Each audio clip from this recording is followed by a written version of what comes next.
Thank you very much, Jeannie.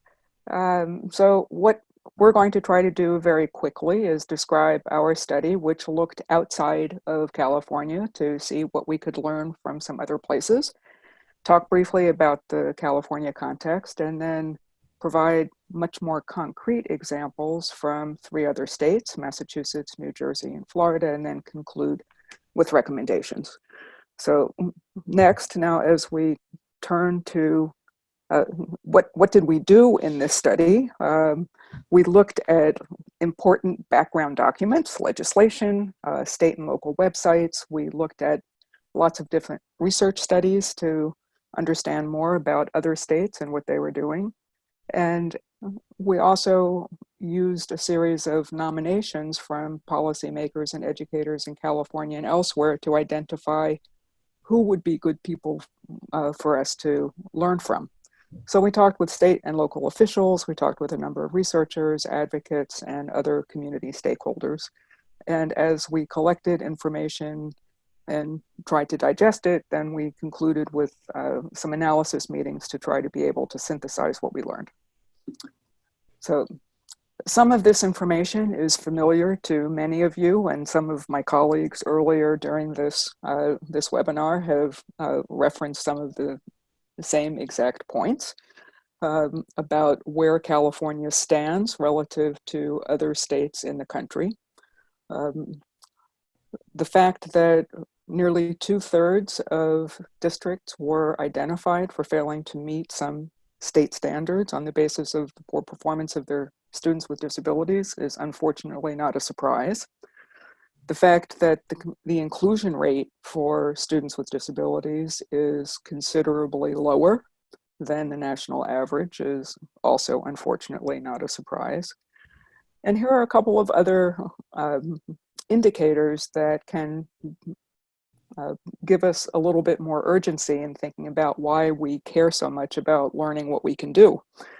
The caseload for special education teachers is almost twice as high in California as it is nationally. 30 students in California compared to 17 nationally.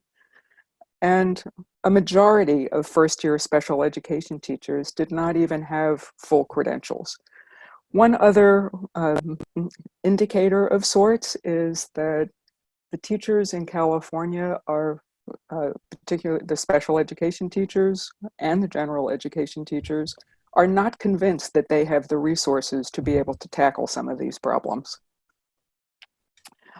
Next slide, please.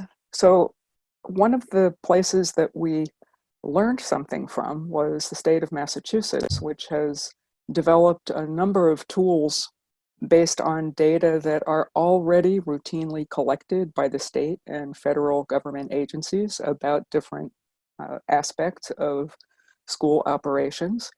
These radar reports, resource allocation and district action reports, allow districts and the public, because these are fully accessible, to compare spending and staffing across districts, to understand what has happened over the past several years, and to explore how classrooms and schools are staffed, what per pupil expenditures are, and so on. The next slide shows some pictures of these, and I fully expect everyone to be able to read all of these, but just in case you can't, the Massachusetts Department of Elementary and Secondary Education has numerous reports that outline different aspects of enrollment, district comparison, trends over time, and so on. Next slide, please. So what these reports help to do is identify other districts that have similar demographic characteristics. They may be geographically nearby.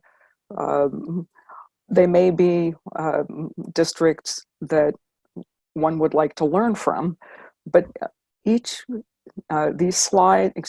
tables allow the comparison of up to 10 districts at a time to see where your home district might be on how students are placed by grade, enrollment according to different categories, placements in and out of district, the proportion and numbers of students who are identified for services and when they're moved off services, and whether and how student placement trajectories change over a 4-year time span.